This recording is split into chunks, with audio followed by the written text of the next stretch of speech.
Welcome everybody. Thank you for coming. We realize it's a challenge to find a room that's really on the second floor, even though the elevator takes you to the third floor. But obviously we have a very intelligent group here and you found your way, so thank you for being here. I'm Ann here and I'm delighted to see all of you and my colleagues Liz Homan and Crystal Van Cleef, who is currently running the video. We are going to be videoed. Are here with me, and this session is looking at various methodologies as we think about studying digital technologies. It seemed to us that one of the things that would be useful to look at is how does one do that? And I am the lowest tech person in this group, and I want to tell you a little bit about the methodology that I began with and then how it began to evolve. I had originally been very low tech, thought that what I would do is a kind of letter exchange, the old epistolatory method of simply carrying on conversations with my students. And as I thought more about it and as I began to do it, I realized the really low-tech method was not going to work. And so what it became instead was a blogging arrangement. So already the title is not accurate, and much of what I will say is in my talk all the way through is about how my vision kept changing as I kept learning more. So as I say, the first thing I learned was that letter really wasn't going to be appropriate. It was going to be much more important to have a blog where there could be multiple interactions. So the context in which I was working was I was teaching a course for students who are on a very fast track to become secondary school teachers. There were a dozen of them in this class, and they were at the moment, this is a program that puts them through in one solid year. So they come at the beginning of the summer, they go through a period of training, they spend the fall semester in classes more or less observing and at the same time taking a full range of courses because they're getting a Master of Arts at the same time that they're getting certification in teaching. So it's one of those jam-packed programs.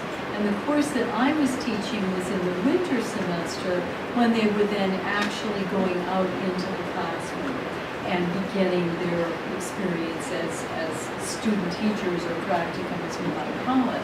And they were a diverse group. They represented multiple disciplines: English, science, social studies, math, a full range. And all of them were distributed across 6 different schools. And so they were coming from a variety of perspectives. And that was part of what very quickly showed me that it was important to have interactions among them as well as between me and them, and then the enormous variety of the schools likewise made me realize the importance of having multiple forms of interaction. The course that I was teaching was designed to prepare them to integrate writing into whatever subject they were teaching because, as some of you may not know, the Common Core standards, which are having an enormous effect on K through 12 education, mandate that teachers of all subjects incorporate writing into their teaching. And so it was really that mandate that I was teaching in response to try to provide them strategies and ways of thinking about writing, and particularly for some of the students in math and science, this was pretty challenging because they had very little experience of writing in their own education in those fields, and so it was hard for them to think about how to do this. So that was the context in which I was working. And so I really started by asking these 3 questions. What was it that, in terms of social interactions, was going to, or not, encourage them to use technology? One of the things that we know from ongoing research is that there's often a big divide among teachers, at least in the K-12 world, between the kinds of uses they make of technology in their own lives and the way that they use technology as teachers. In other words, they often are much more facile and comfortable using technologies to do any number of things for themselves, but that doesn't necessarily translate into the way that they teach, and I see that as a problem And so I was interested in trying to understand better what would be some of the affordances that might support their incorporation of more technology. I was also really interested in the whole issue of the material world and how material features would contribute or not to that adoption. And then finally, what difference was it going to make? And particularly, what difference was it going to make in terms of their relationships with their students? So that was the place I began.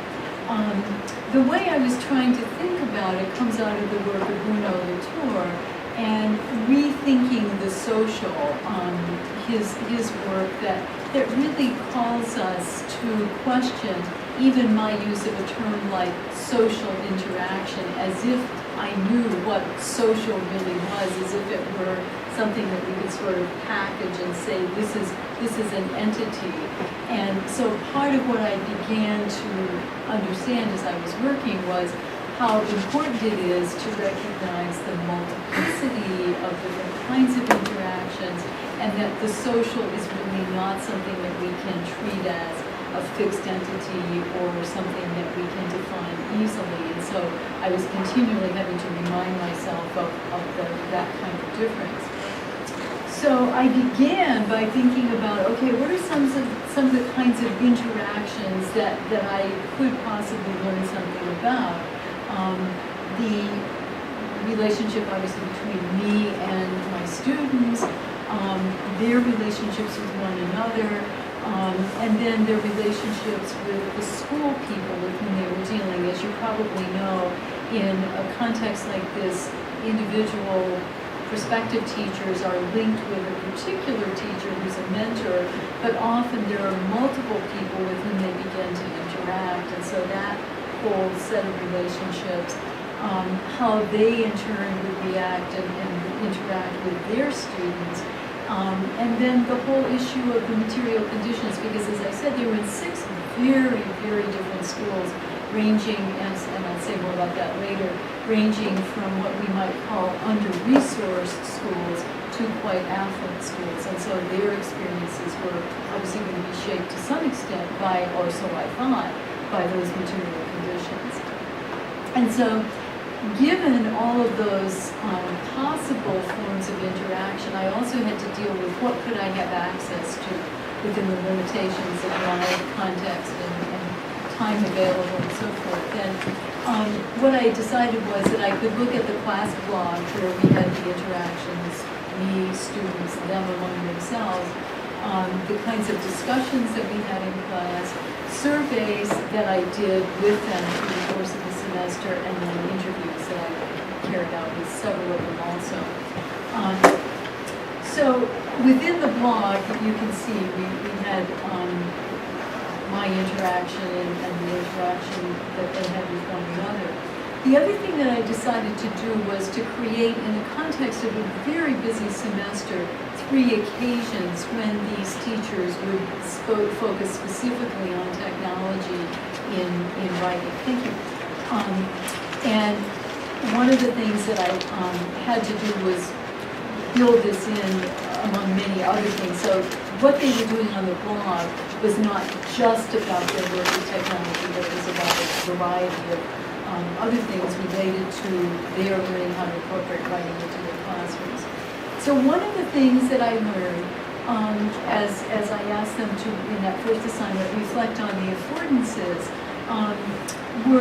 these were some of the resources that they could turn to. And as you can see, it was an interesting mix of human and material resources that they were turning to. And I wanted to read one passage just from one of the reflections that a student wrote. Sorry, I need to start back here. One amenity is the number of laptop cards. They are helpful to the teaching and writing because they speed up the writing process if the students are faster at typing than they are by writing by hand. Writing on the computer can also help the writing process because it gives students an opportunity to create a clean draft of writing that is formatted to better allow for comments. And most importantly, a typed draft is easier to read.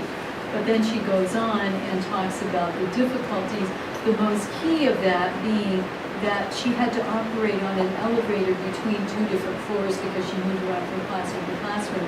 And maneuvering this laptop cart on the elevator turned out to be one of the most challenging parts of her work. And indeed, in the reflections that students had, there were many more reflections on challenges than there were on affordances, things that she found more difficult rather than, many of the students found more difficult rather than easier. And I'd like to read again just an excerpt from a student who was a science teacher and said several things make this challenging if not impossible. First, it's difficult enough to get my students to write at all. Secondly, I don't have access to wireless internet tablets or laptops in my classroom. It would be necessary to move the entire class to the Meteor Center or one of a handful of computer labs. While that may seem easy, it takes a minimum of 10 minutes to get the students to the lab and up and running, and it's often a slow and arduous process when the full class attempts to access the server at the same time. Once all the students are ready to go, there's the issue of monitoring individual progress, making sure that students get help, all the time making sure the entire group is meeting the main objective of understanding biology. Finally, if students are unable to complete the assignment in class, there are a whole new set of challenges that arise, including technology outside the school, parents and guardians who are capable of supporting them should they need assistance. And she goes on to say, so most of the time I simply don't do it.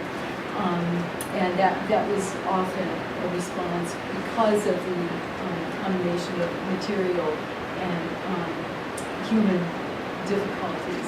So another thing that I wanted to understand was how the material conditions of the school were having an influence. And one of the things that I looked at was the per student spending. So each of these figures for the 6 schools represents how much is being spent by that school on education. And then I also looked at the school mission statements. And what I found interesting was that 2 of the schools that actually were spending less money on on education, were actually much more interested in and focused on new media. And most interesting of all, some of the students, the 2 students who were in schools number 1 and 2, the 2 lowest, actually were finding it easier to use technology than some of the students in the more affluent schools.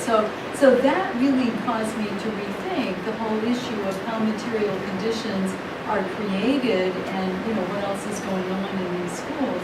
And I don't have all the answers to that, but it speaks again to the fact that there are so many different kinds of interactions that we have to pay attention to. So then I asked them something about the strategies, and you can see they had a whole range of different ways that they were able to incorporate the digital into their teaching. And again, as you can see, some of them were related to material things, some of them related to human beings. And then finally, I was interested in how this actually made a difference in student learning. And this is based on summaries from the survey data. And then I'd like to read to you just briefly a passage from something that one student told me in an interview. She said, the Chromebooks have helped a few of my students in particular. I have one student who used to come to class late by 15 minutes, never had a pencil, notebook, or anything of use. He would usually sit in class watching as the class went on, but never participated. He didn't do well on tests and barely turned any work in. Since the Chromebooks, he has been turning in more work. All the work we do in class goes in a Google document that is shared with me. He doesn't need to bring anything now except himself. He's on time now, but I think it has more to do with, and she goes on to say, his mentor and she are working. He's still struggling and doesn't ace tests, but he seems to be doing well with this new technology. I see him reading sports articles after he turns in the bell work, which is acceptable and encouraged. He still doesn't participate, but I graded 3 of the last 5 of his assignments, and last semester I only got 2 assignments from him the whole term. I think the Chromebooks provide him with a bit of scaffolding, like the spell checker function. He's also able to take his time and go back to his work, which doesn't seem to have been an option before. And then she sort of turns to another student it was much more advanced. And before we got to the Chromebooks, I struggled to keep him engaged every day. I tried to have extension work or independent projects, but I struggled to make it happen on a regular basis. Now that we have the Chromebooks, he's able to finish his work and read articles and so forth. And she goes on to say that because of this, she's able to challenge him and keep him engaged. So for both ends of the spectrum of student learning, it was clear for this teacher at least that technology was really having a very positive effect on student learning. And these are other comments that came from the surveys. So when I think about the whole picture, there are still many pieces that I don't know. It's clear that institutional people have an important role. It was very interesting to me that the tech person, who was not someone I had originally thought of, was really, really key for a lot of these teachers. That it was key for them also to find somebody who had a little more expertise than they did so that they could work together. The material conditions, I was, as I already mentioned, surprised in some cases by how even an under-resourced school was often able to provide an environment where technology could be adopted more comfortably. And that there really were some very positive learning results for students that teachers were able to identify and talk about. But at the end of the day, I conclude that I really have a lot more to learn about these various interactions and how we can think about them in relation to the way that digital technologies find their way into the school. And Liz is going to talk with much more precision about some of those interactions. Thanks, Anne. Sure. So I want to say thanks. I'm going to sit just because it's a little easier and there's no podium and I'd be juggling things and I'd probably also do. So I'm going to sit. Thank you for coming. We're very excited about the panel. It's a chance to talk about some of the how behind the research that we do. And I really love conversations about methods for a lot of reasons, but I feel like I should tell you how I came to this project because I was really against ever doing anything quantitative or really anything that involved learning math when I arrived at my PhD program. If somebody would have told me I was going to wind up doing a mixed method study, I probably would have laughed at them. But I've decided since then, and that means in the last year, I've decided that was purely based on personal preference. I really like hanging out with people. That's something I enjoy doing, and not crunching numbers. And it was also based on a little bit on fear. And we know that fear shouldn't drive methods. Questions should. But I think it's easy sometimes to fall into methodological ruts and stick to what feels comfortable and stick to what feels familiar. And I hope to challenge that paradigm a little bit today and inspire you to think about creative ways that alternative methodologies, even quantitative ones, might have a place in the computers and writing community or in your own research. So in this talk, I plan to make, there's my intro by the way, my Twitter, 2 arguments. First, that theoretical frameworks that include the concept of networks invite us to consider how we will study those networks. When you think about a network, we got to think, okay, how am I going to study this? Am I going to observe it qualitatively, sit in a room, watch people interact? Am I going to move through it like the tour suggests and follow each connection? Am I going to ask people about the network? And my second argument is that when it comes to teachers' digital practices, both the spaces they inhabit, material and social, and the networks they draw on have an impact on their digital lives. And this impact significantly shapes what technologies they're willing to take up in their teaching, when they will use them, and why they will use them. The word network has a lot of meaning, both scholarly and not necessarily associated with scholarship. People who talk about networks in academia could be talking about actual material electric networks, like the ones electrical engineers create. They actually create networks and study how those networks connect. They might be talking about Latour's actor network theory. They might be talking about social networking sites like LinkedIn or Twitter. If you ask someone on the street what a social network is, they'll reference Facebook and probably conjure an image in their mind of a hoodied Mark Zuckerberg from the 2010 film. Which is all to say that I recognize that by taking up the term network, I enter some fuzzy territory that I'm intent on making a little bit fuzzier. When I talk about networks, I'm combining concepts from Latour, from Deborah Grant and Katie Clinton, who draw on Latour, and they argue that literacy practices, especially digital ones, are both global and local. They connect across locales and they exist within local communities. They're tied to a specific space and they're drawing on spaces that are far removed from those spaces. Latour's reassembling the social suggests that researchers must, quote, generate an altogether different landscape so that we can travel through it, unquote. This allows researchers to consider the actor and the network it's embedded in, the global and the local, and how those things are working together. They allow you sort of an all-at-once glimpse, which is sort of hard to operationalize without a method. So in addition to drawing on Brandt, Clinton, and Latour, I looked to social science fields. They've developed a method for studying networks. These approaches to research conceptualize networks as human actor-based, unlike Latour. Network theory focuses not on individuals in a network, but on the stuff between them, the stuff that's moving between them. So teachers might swap information related to lesson plans, ideas for projects, professional development opportunities, access to powerful individuals. And those are all great things, right, that we want to see moving between teachers. But they can also be negative. Teachers can spread dislike, distrust, poor resources, bad advice. So those negative things can move in flows in networks too.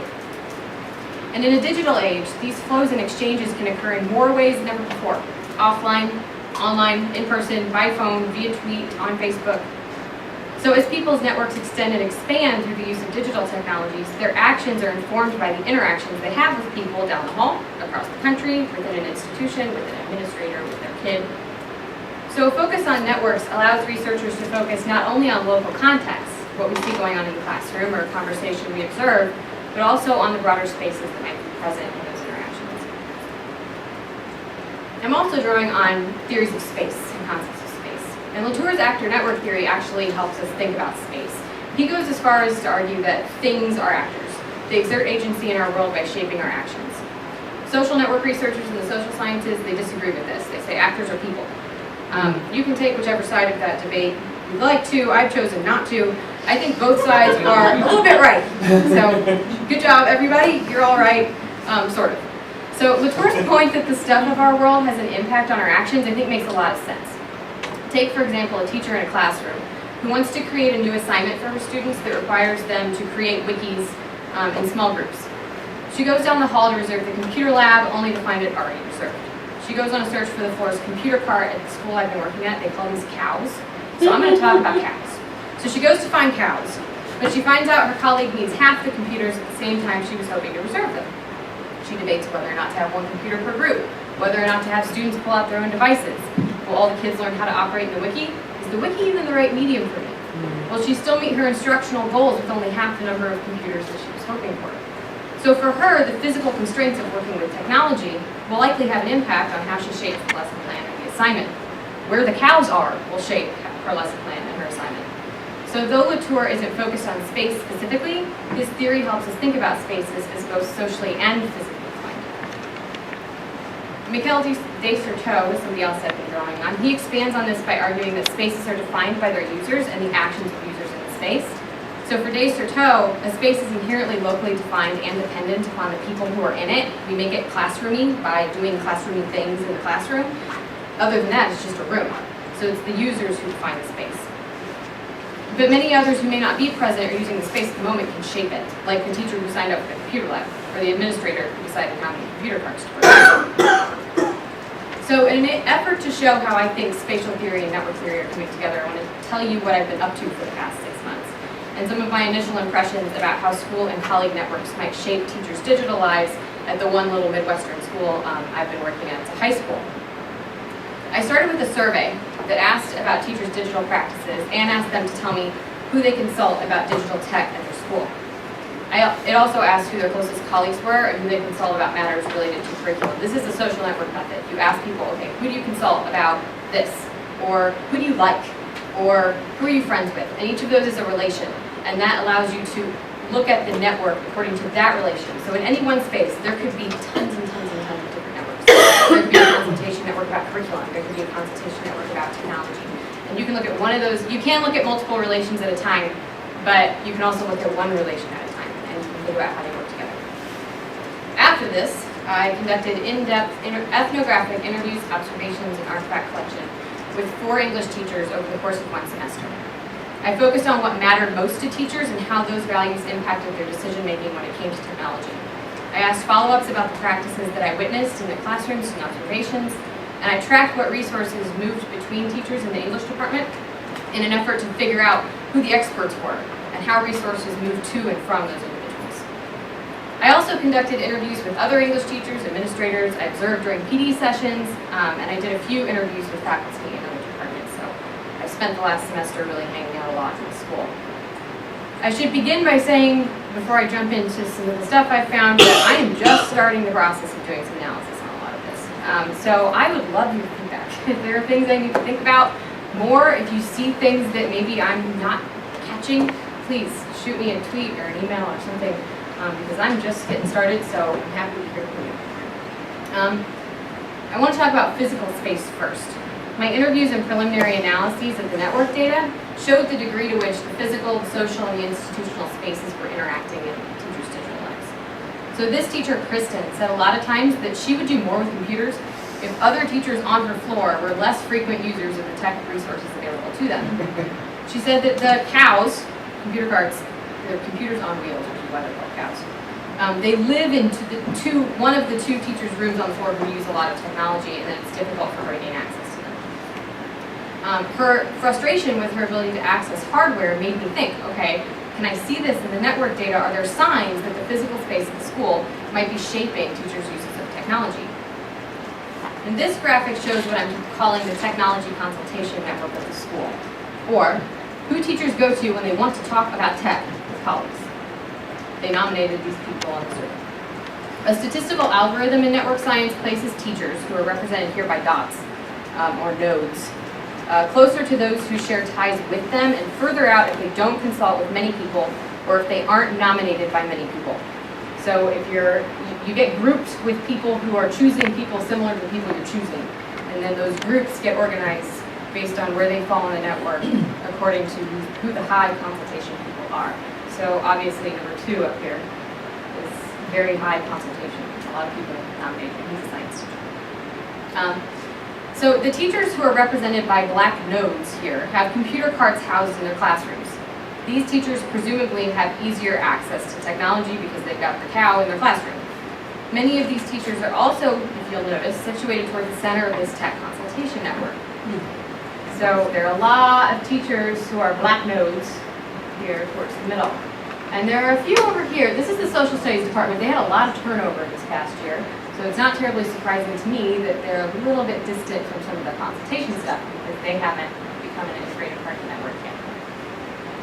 So these teachers who have the computer carts in their classroom don't just have access to material resources. They might have access to informational resources because their colleagues need to come in and get the cow, and they might talk about a lesson. I'm about to go do this with these. Have you ever done this before? Or what ideas do you have for this? They're going to interact more because the teachers have to come in and get stuff from them. This methodological analysis lets me examine the global and local forces at work in Kristen's digital life because teachers like her who want to do more digital literacy instruction might feel hindered by the physical resources or limitations in the spaces that they work.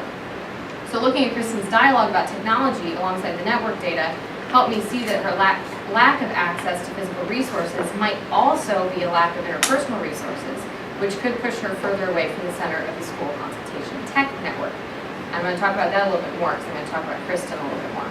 So the social structure of teachers' work lives could impact their willingness to collaborate, take on a new practice, or approach a colleague for advice. Take, for example, this network visual of social ties in the English department.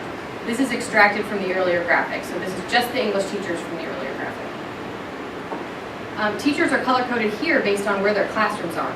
First floor, second floor. First floor teachers are red, second floor teachers are blue. This lets me see who the recognized experts are in the department because it shows me who was nominated most. So teachers are sized a little bit bigger if they have more in degree, which basically means more people nominated them.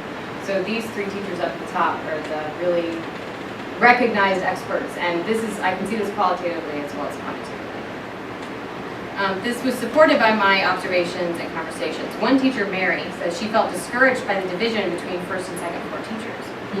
A second floor teacher, Allison, said she would collaborate more with Mary if she saw her more often, but she doesn't because they're separated by a wing and by floor, so it's quite a hike actually to get from one to the other. Conversations about curriculum, digital tech, family get-togethers, kids were very constrained to those teachers who were easily accessible. I saw a lot more conversations with first floor teachers, having conversations with first floor teachers, and so on. Which makes sense. I mean, that's not surprising if you've ever been in a school. But beyond that, even when teachers shared a common space on the second floor, this didn't mean there was frequent consultation. Look at the division. All the first floor teachers are in the middle, but all these second floor teachers are down here, and they're very removed from the network. The three teachers at the top are high users of digital technologies in their classroom. They use a lot of digital technologies with their students. Blogging, research tools like Digo, online forum discussions, digital composition, digital storytelling are some of the things that I witnessed. But most of their expertise has had difficulty spreading to others in their department, even ones on their floor, teachers like Kristen, because of the ways in which some of the physical resources are allocated and shared on the second floor, and also because of some attitudes that I'll discuss in a second. So the social and physical space of the department work together to make it difficult for Kristen to experiment with new technologies. And analyzing the network alongside the teacher's comments and actions helped me see how the material and social resources of the school might play a role in their decision. There's more to it though, obviously, there always is. So Kristen talked about a lot of different obstacles, and some of them were coming from outside the school and from our outside of school networks. Kristen had her first child last year, and when she came back from maternity leave, she decided to try something new to foster discussion in her classroom. So she joined the professional learning community. They have PLCs at the school. She joined the digital literacies group. They call it the DigLit group. It meets once a month. It has about 7 teachers in the department in it. She tried online forums, but this past year everybody moved to trying out blogs in the PLC, and she wasn't going to do it. She said, I'm not doing that. I was kind of curious about why, so I asked her a lot of questions about why, and one of the things that she noted was that everyone in my group is more advanced than I am. So I feel like they're more willing to spend a lot more time on all of this. There's a number of things going on here. They're more advanced, and they're willing to spend more time on all of it. And one of the reasons why they're willing to spend more time on all of it is because she says her family is a very major part of her network. She just had a daughter. And so she doesn't necessarily want to divulge the extensive time she sees it would take for her to learn how to create blogs for all her students, and lose that time in this very important part of the network of the family. This I couldn't have easily captured in the network data, this lack of confidence, but it popped up in a lot of different places. And it popped up with these teachers down here at the bottom. And so while the network data didn't tell me that confidence or intimidation was an issue, when I listened to teachers talk about what it was that got in the way, a lot of the things they would say is, well, time, that was always first. But then, well, this person knows more than me, that person's better at this than me, or I don't know if I want to ask that person. Or in PLC time, a lot of it was the 3 teachers who were experts were running away with a lot of language that a lot of other people didn't understand and didn't want to ask. So some of these dynamics are purely capturable in a qualitative way, but I think they can be represented with the network data as long as they're placed alongside them. So let's talk about the experts. Allison in particular. This is Allison. Allison was named by many of her colleagues in the English department, including Kristen, as a tech expert, even though she's relatively new to the blogging world, and she just started using digital tools in her classroom last year. So she's new to this. This is new stuff for her, and she acknowledges that. She started blogging for personal reasons. Her second son had an in utero stroke, and so she started blogging about being a mother to a child with special needs, and teaching and family, and it's a very snarky, hysterical blog. I love it. From there, her interest is extended into her work, and so she started collaborating with other teachers in the department. They formed the digital literacies group, and her digital literacies exploded over the course of about a year and a half, as did her use of these technologies with her students in the classroom. So her personal network and spaces outside the school structure had a big impact on her use of technology in the classroom. She brings things she learns about blogging and online communications to her students when she does a lesson on rhetorical characteristics of online writing, which she learned because she has to think about those when she blogs. She draws on what she learned as a Yahoo education contributor when she talks to her students about licensed web content and using Creative Commons. So in different ways, Allison and Kristen's personal networks show the role that external networks, networks far from the school, can have a big impact on teachers' practices and the networks inside the school. So for Allison, her personal network enables her to learn the lingo that makes her a recognized tech expert in her department and in her school, which shapes the network in the English department. For Allison, this has meant resources in the form of hardware and information, potentially a faster learning time, and her personal that's what it means for Allison. Resources, faster learning time. For Kristen, the personal network is at odds with her desire to learn more about digital technologies. So in an age where we're concerned about kids coming to college as digital citizens with digital literacies, it's important that we look at their teachers' learning and the forces that contribute to it as well, because they need to feel digitally literate in a lot of cases before they're going to bring it to their classrooms. I know they can learn alongside their students, and a lot of teachers will try to do that, but sometimes that's really intimidating, especially when you have colleagues who know what they're doing and you feel like you need to be at that level before you can do it with your students. So I think a focus on their relationships and networks shows the many forces that may be at work when they decide to take up a particular practice or not, and we can think about shaping those networks in future research. In some cases, scholars are beginning to reach across disciplinary boundaries and exploring new methodological approaches like network analysis. Social network analysis is inherently interdisciplinary. I have friends who studied the mating networks of bears in northern Michigan, seriously, and they use network analysis to do it. So these methods lend themselves to being taken up by those of us interested in online environments and face-to-face environments that are particularly networked or defined by the social ties that they create or enable. So scholars in the humanities like Jeff Rydberg Cox have used social network graphs to show connections between characters in Greek tragedies. Other scholars in the humanities use network analysis to do bibliographic research, to analyze connections between authors from different periods. So there are people in the digital humanities who are doing some of this network stuff. Network scientists have been teaming up with ethnographers and qualitative researchers to better inform that which they can analyze quantitatively using network models and methods. So there are lots of social scientists who are turning to ethnographers and anthropologists to help them look at their network models differently. Mark Fleischer argues that network analysis and ethnographic interviews can complement one another in youth gang network studies, for example. And social network analysis is offering methodological possibilities for scholars across other disciplines as well. This isn't to say that ethnographers aren't talking to digital humanities people, but that social network science is particularly interdisciplinary.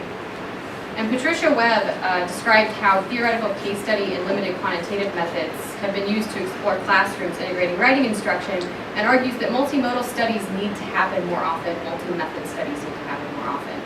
Brandt and Clinton and Webb remind us that the local is always in conversation with more global concerns, and so to ignore one or the other is to miss a big part of the picture, and multiple methodologies can help us see a lot more of that picture.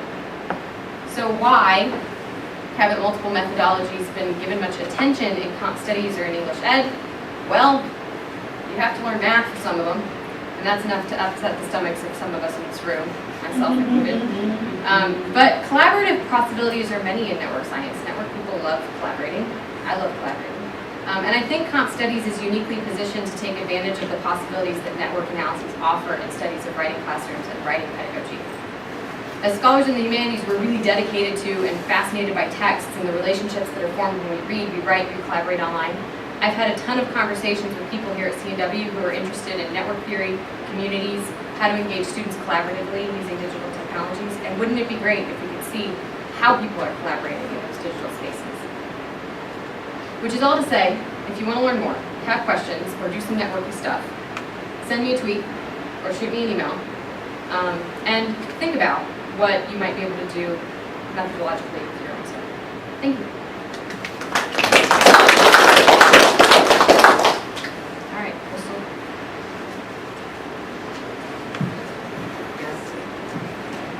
So I have some full transcripts of my talk, and I'm also going to show a video as part of my talk. So in the second half of this handout, it's a full transcript of the audio that's going to be on the video if you'd like to read along. You don't need this, so there's about 15 copies, so you can take one and then pass them on. I also uploaded a full transcript to the website if you'd like to access it there. And it's on my blog, which is crystalbk.wordpress. It's there too.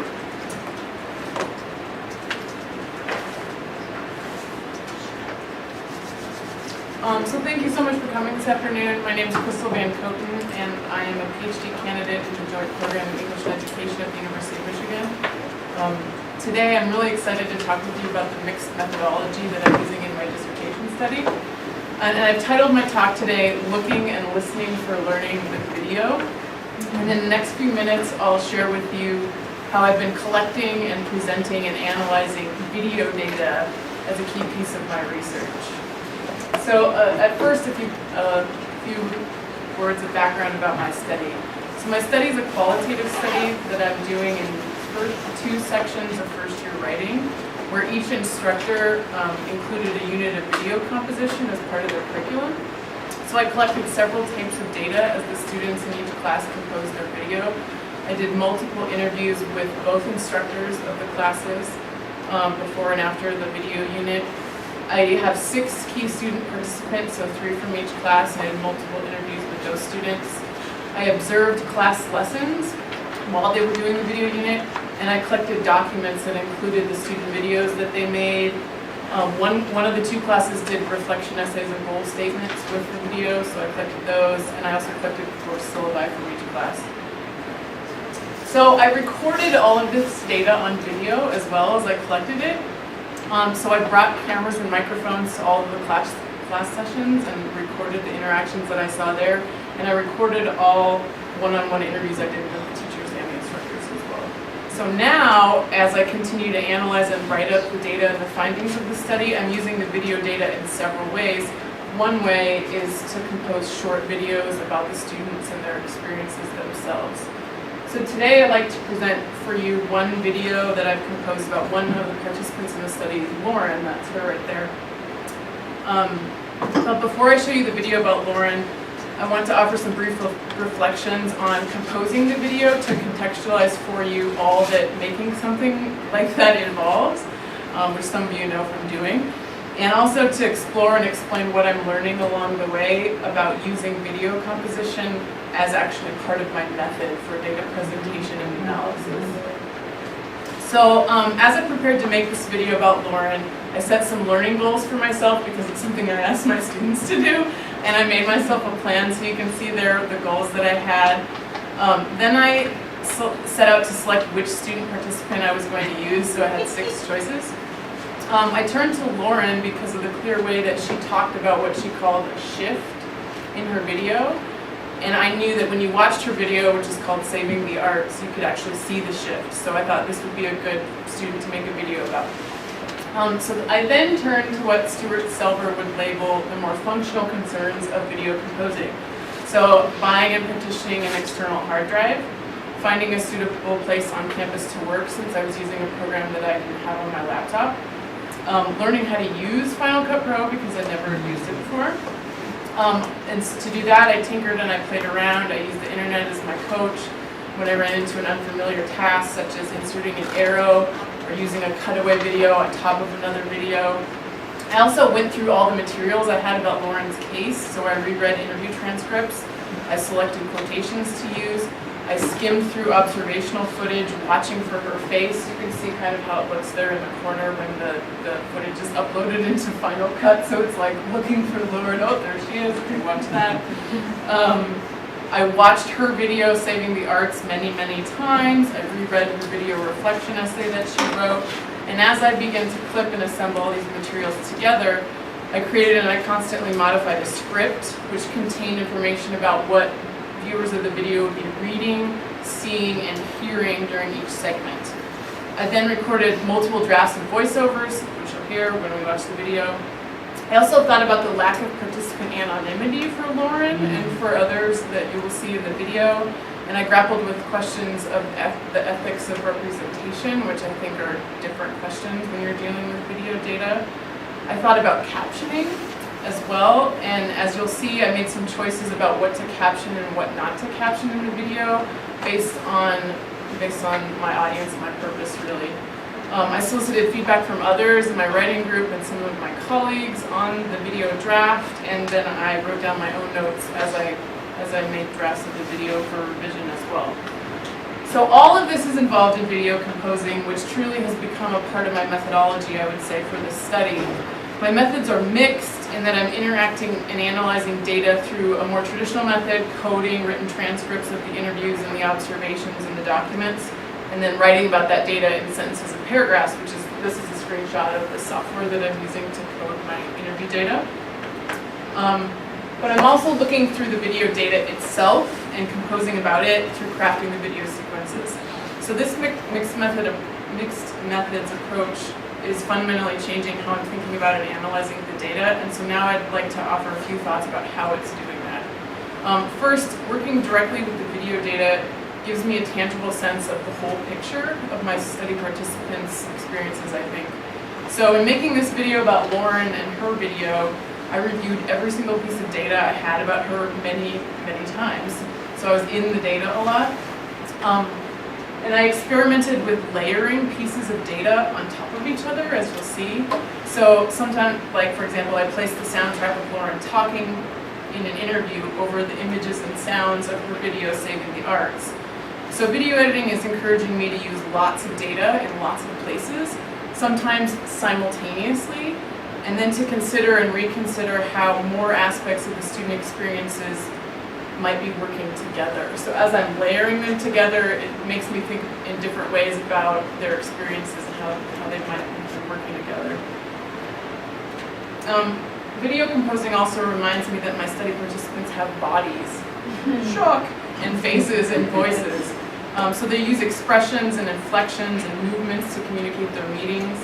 They laugh and smile and frown. This is all rather obvious, I know, but on video I can hear Lauren laugh at herself, and I can see her point at her laptop when she's composing, and I see and hear her interacting with her peers. In fact, I'm reminded that Lauren is actually a real person, which I know, but it's just a reminder.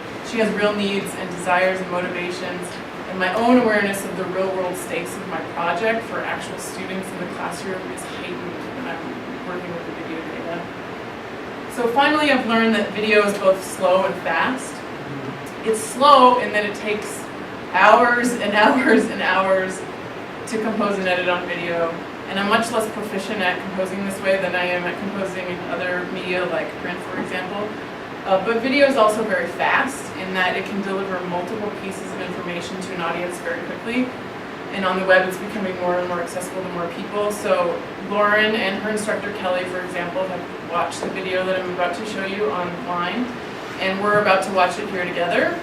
And the whole thing will only take 10 minutes. Oh, it's amazing. You could never read my dissertation chapter in 10 minutes, right? So this kind of video composing encourages me to slow down my work at one end, I think, and at the same time that it speeds up the work at the other end and opens up the work for more audiences. So to close, I offer a few thoughts on how composing this video is also highly motivating and pleasurable for me as an author.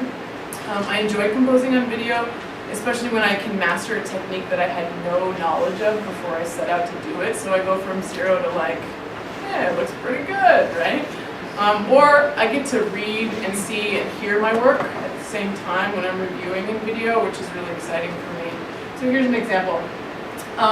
One of my favorite moments in this video that I'm about to show you is the sequence about what Lauren learned from writing her video reflection essay.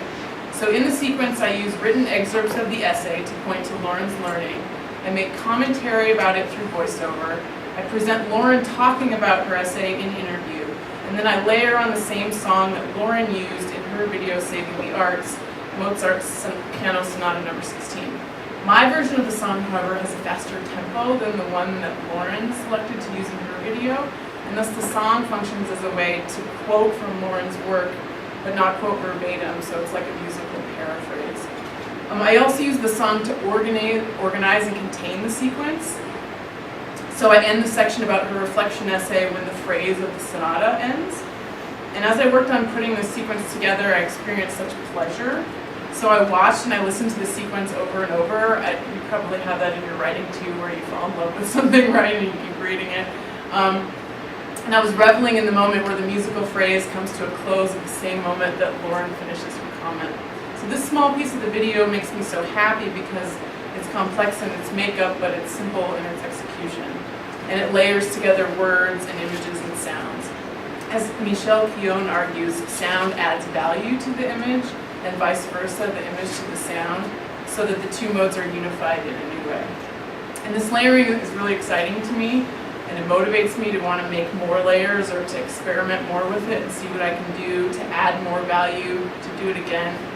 Thus, I sat in the editing booth making this sequence and the video for hours and hours and barely noticing that time was going by, experiencing a sense of flow, which is complete enjoyable immersion in a task. So with these reflections in mind, I'll now show you my video. I'm so excited, it's debut. So this is called Building Awareness of Composing Through Video.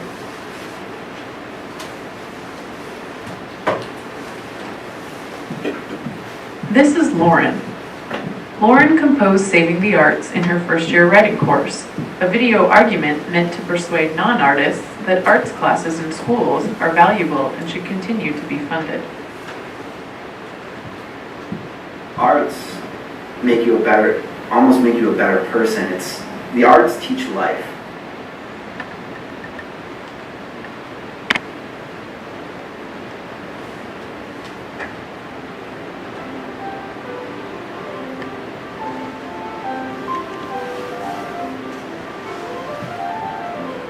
Try to practice every day for at least 30 minutes, if not an hour. Practice at least 2 hours a day. Lauren reveals evidence of developing meta-awareness about composition through the process of composing Saving the Arts. Here, we'll look and listen for her learning in several places. In Lauren's interactions during class, in her written reflection essay, and in her answers to questions during one-on-one interviews.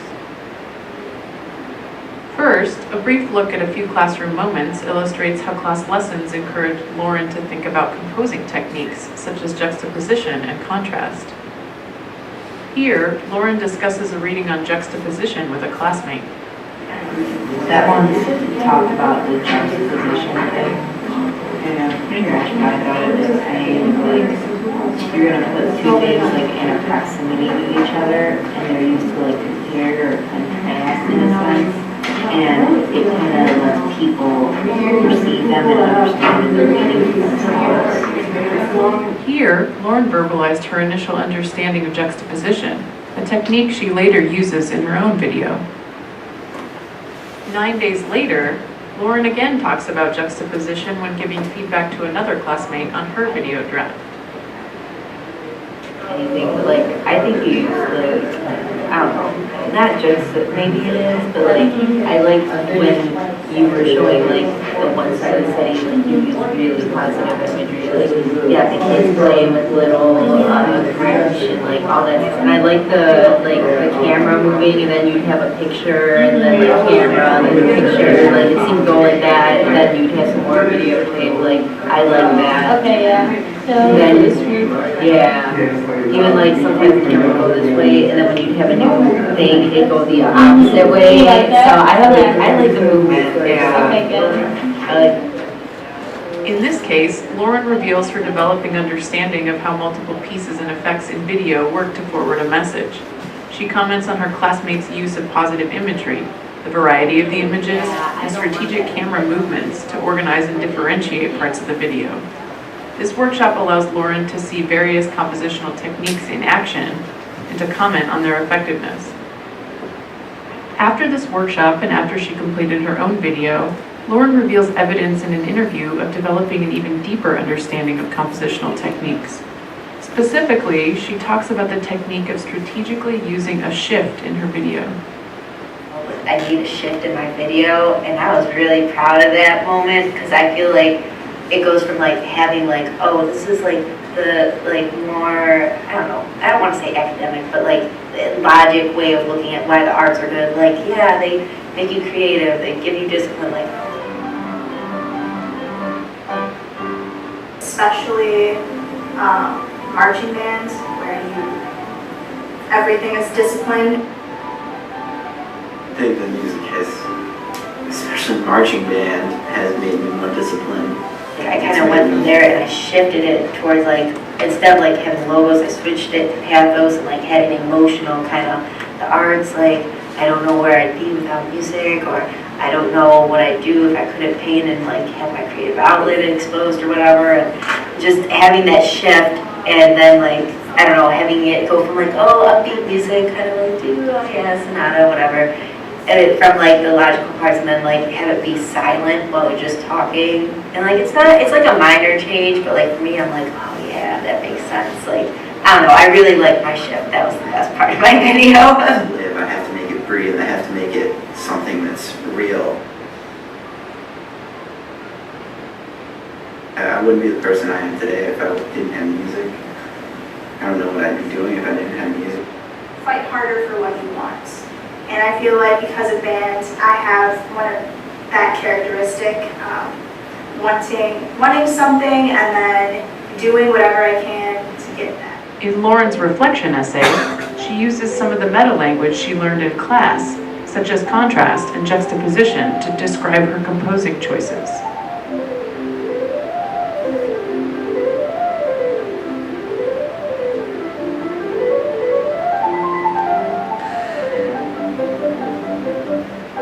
Through her reflection essay, Lauren reveals a purposeful use of the composing techniques that she learned about in class lessons.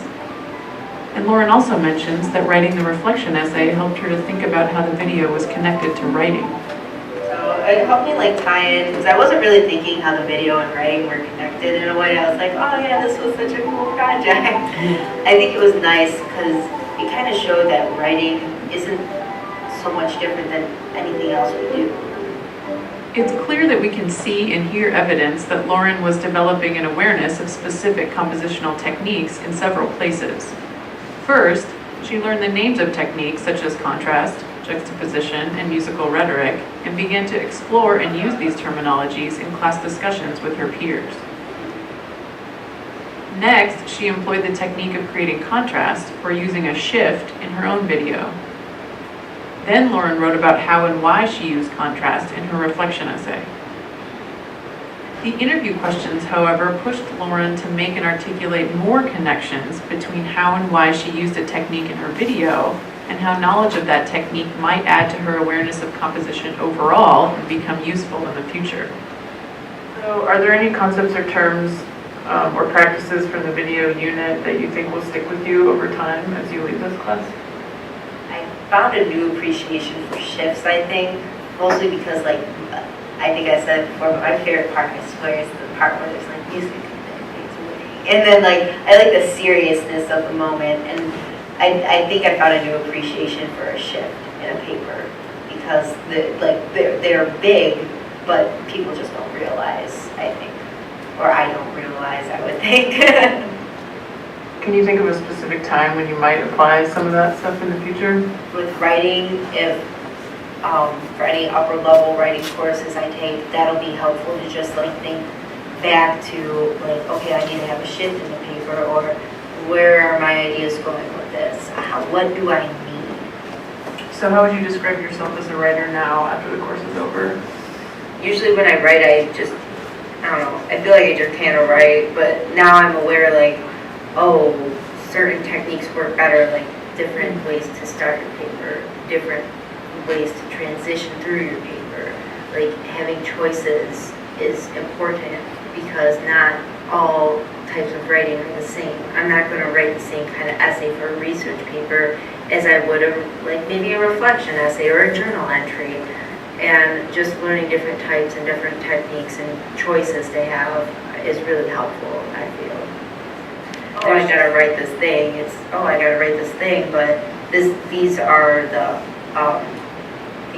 things I have to think about with audience and tone and like, I don't know, those kinds of things. I don't know, I feel more conscious while I'm writing, if that makes sense.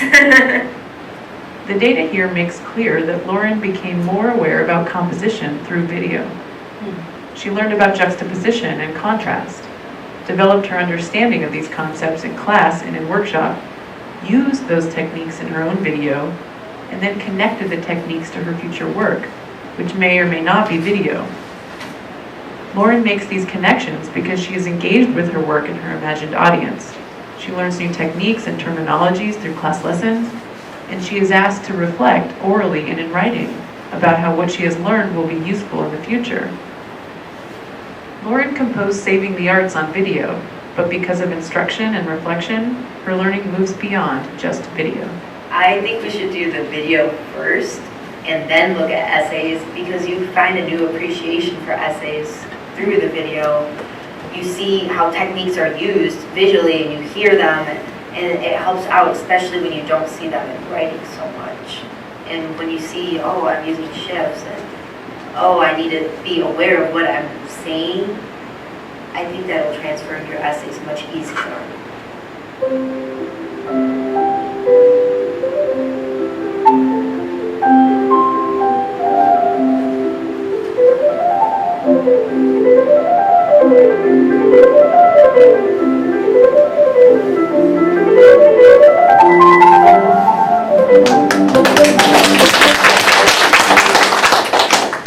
Thanks very much.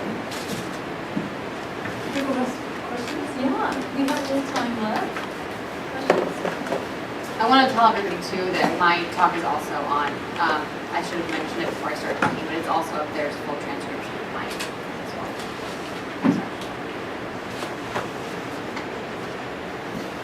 Crystal, when you were looking at the video that you had shot, were you doing any interpretation of facial expression or bodily gestures, or, was that part of your analysis, or was that just like too much? There's one sequence that I have done a little bit of that because the student is saying one thing and making other types of faces. So in that sequence, I'm writing about that actually right now. I didn't do any of that with the Lauren stuff yet, but there's so much you can do with it, right? Yeah. And it's a different kind of analysis, so I haven't gone there yet. I don't really have any training in that, so. Liz, last year where I worked in two high schools helping them incorporate technology into their classrooms. It was really interesting for me to see how the demographics of age affected how people would even perceive whether they were going to take that chance or not. What did you find? Well, I assumed that, of course, older faculty would be more or less inclined to try. And there was one case where that certainly was not the case. And but there is a perception, much like we have of our students, that younger faculty just are automatically capable of that just because they grow up with it. And I wonder if you have done any of that kind of stuff as you're looking at your research. Because it was just interesting to me, because I worked with the curriculum coordinator, the department chair, the principal, the IU coordinator, and they all had very different views of what they wanted to come out of that. And so this idea of networking, but also then some of the age differences I noticed really caused some interesting responses. So you're hitting a chord with me there, because I was very curious about this when I got into, and that was one of the things I looked at. I have another graphic that I'd have to search for it on the computer. But I did add you on Twitter, so. Okay, I could probably share it briefly on there. What I have found, there's no correlation between number of years of teaching and whether or not teachers will use devices in the classroom. Absolutely zero correlation. But what I have found is that because more experienced teachers have had more of a chance to network in their departments, that a lot of the teachers who are towards the center of this consultation network have actually been teaching for more than 10 years. The vast majority of the teachers who you would say were maybe towards the center of this, or in this sort of core group, have been teaching for 10 to 15 years plus. This teacher's been teaching for 17 years, 10 years, 20 years, 20 plus years, 10 years, 15 or 16 years. So a lot of the teachers towards the core of this network actually, I find they're more willing to experiment when they feel like they have support from their colleagues. And so I think it resonates with what you're saying, that there's a bias towards thinking that maybe some older teachers aren't going to want to take these things up. It's not the case at all. How did the students do with Final Cut Pro? So they didn't actually use it. That was just me. The way we did the video unit with them was they got to choose their platform. So most of them used what they had on their laptop, which was like a movie or a movie maker. And then that went pretty seamlessly. You know, it wasn't, there was always a couple students that have issues and you figure them out as you go, but it was pretty good all around. I mean, the programs aren't very complicated in their most basic versions, so. I have a question about the camera. So and it's tied to epistemology, right? So and I ask this because I'm working through this myself and haven't really figured much of it out, right? So how do you handle the camera epistemologically? How would you explain knowing with and through the camera? Does that make any sense? Do you see it as almost like a documentarian thing where you're sort of recording what's going on? Is it sort of that's one side of things, but then you have other people who do visual ethnography like Sarah Pink, who are sort of it's a way of engaging with a community, so you're not actually documenting what's actually, I mean you're documenting what's going on, but it's sort of you're documenting the engagement together with the community and the camera. So I'm just kind of curious what your thinking is about knowing with and through the camera, since it's so visually based. Yeah, that's a great question. I'll have to think some more about that too. I mean, definitely sometimes I think of it as just I'm recording and I can hear their voice and see what they were saying. But then when you see the shots of me, in the classroom with the camera, I was definitely there and changing the environment and a participant observer really as I'm walking around. So it was funny to see actually the students sometimes forget that I was there. I got ran into one time and I had the camera and then they just whacked me because they totally forgot I was there. Or sometimes I got spoken to, so they would be having a conversation and then they would just ask me a question. So that they knew I was there. They weren't looking directly into the camera or at me or anything. So I think there's definitely a complex web of things going on there where it is a method of recording, but the human element of me holding it and being there, it's sort of all playing together. Yeah, I'll have to think some more about that. I think one of the interesting distinctions that people make when they're talking about this is whether you're trying to make the camera disappear or whether you're making it an actual part of what's going on in the study or in the classroom with your community, and they're two different epistemological. Right, and what I did with the one-on-one interviews is I put the camera directly in front of me as the interviewer, so that they were looking at me as I was asking questions, but sort of looking into the camera as well. And then, I don't know if any of you are familiar with Bob Halberter and Julie Lindquist's work with Literacy Corps. They do a very different thing where they actually have, the interviewer is part of the shot, and the camera is often part of the shot too, so there are multiple cameras going on. And that's really interesting too, because it's acknowledging that this is a scene with cameras in it, and the camera isn't so hidden as it was in my shot. So yeah, their work gives me a lot to think about. And then it gets more complicated as you have more cameras and you need more people to run them. Yeah. Boy. Yeah. So yeah, it's really interesting, I think. I have a question that I guess kind of applies to all of you, but it's between themselves. What do you have to, or what are you thinking about doing in terms of IRB and publishing this, especially with the videos of students? I am going through a similar process now, and I know that at least at the City University of New York, for oral histories, you do have to not only have IRB approval for yourself, but all of your students have to take it as well. Go through the process as well. So it's really a hindrance if you want to do the kind of work where students are on screen. In fact, you pretty much can't. You have to then use transcriptions, which would totally change this project. So It's very true. So my study was exempt through the RB because it wasn't dealing with personal material, it was doing classroom work. And then for all the students that I used video footage of, I got their explicit permission and they released everything to me for use. But I do have, so 2 out of my 6 key participants didn't give me, they wanted to remain anonymous. So their stuff I can't use. So yeah, it's a good question because I guess through traditional qualitative methods you talk about anonymity and how to preserve that, but you lose it immediately as soon as you hear their voice or see their face. So it's a completely different thing. So I guess you would just have to work within your trained, give as much permissions as you could. I mean, I actually selected the courses that I worked in part because I got lots of students that wanted to participate and were okay with being on video or being recorded. So I don't know if that doesn't really answer anything. You guys have thoughts on that? I do, actually. Another thing I think doesn't help you at all, but IRB needs to change drastically because of what's going on in digital environments. I have a teacher who blogs, and I want to, and I've collected those blog posts as artifacts, and I've collected tweets as artifacts, and I've collected Facebook posts as artifacts, but I can't really use them because if I quote them, she's identifiable. And so, and I'm under a lot of constraints because network data is considered sensitive data because it's people talking about who they like or who they consult with, and hurt feelings can result. And so I was not exempt. I had to go through the whole shebang.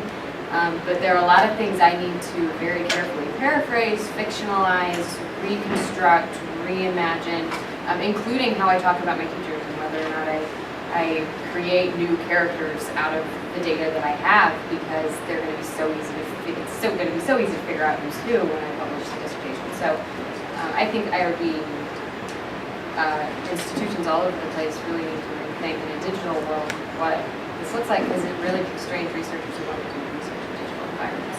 As someone who's an editor of the journal Interactive Technology Pedagogy, we actually say in our journal, like, we don't want to know if you have IRB approval or not, right? Like, that's on you. We will publish your stuff and hope for the best for you. That you got the right permissions. Yeah, well, I mean, there's no negative effect on any publisher. Right. If IRB doesn't really matter. I mean, it matters ethically. Right. But it's safe, journals won't have their funding in it if you didn't get your IRB, whereas your university could. So it's a whole different situation. Well, the way we handle in Kairos, so to kind of answer your question and come back to what you all might want to think about, and probably not so much for Crystal. In the past, sometimes what we've done is you make your student participants co-authors, right? And so if they're authors, they're explicitly named, that's okay, because normally we want people to know who authors of things are. They're not like anonymous text. So it becomes no longer just they're no longer subjects, which is one of the things we avoid anyway, right? They're participants the way we want them to be participants in the kinds of research that we do our paper. So that's one of the ways that we thought about that. Yeah, that's what Bob and Julie have done. Their participants are co-researchers. When you could give some of those people cameras to document some of their work themselves, and then they would totally be authors. Well, I mean, she is an author because her video is in my video. So I actually emailed her. And those are the cases where we would probably say, just in the Kairos, like, oh, hey, if you're using her video like that, she should be a co-author on the work. Yeah, so before this presentation, I emailed her and we had a whole conversation about what are you going to do? And she said, just use my name, it's fine. Question for all of you about your own tech savviness and how it related to your development of your methodologies, and how that, you talk about you don't feel very technologically savvy, and then you talk about how your own ideas of how to design a study shifted and changed. And I wonder about you guys and the shifts that you've gone through, or the learning you've gone through, or the connections you've made between your own digital expertise. Is that a ridiculous question? It's a hard question. It is, I'm sorry, but I would just reinforce what I said earlier, that for me, making myself, and I use that term advisedly, or purposefully, it was the first time I had used a blog in my class. And the process of doing that made me aware of things methodologically that I wouldn't have been thinking about if I hadn't been using methodology. So there really was this kind of push-pull. I've learned code in a way for web authorship that I don't think I would have learned as speedily if I hadn't been learning statistical code to write the programs I needed to create the graphs I had to make. So I do think what's interesting about it is that I've always loved web authorship. I've always anticipated hated in it in a lot of ways, but I got a lot better at it, and I got back into it when I started needing to do code for other things, because I was like, this isn't that hard. So I think that. Thanks for coming. We're out of time.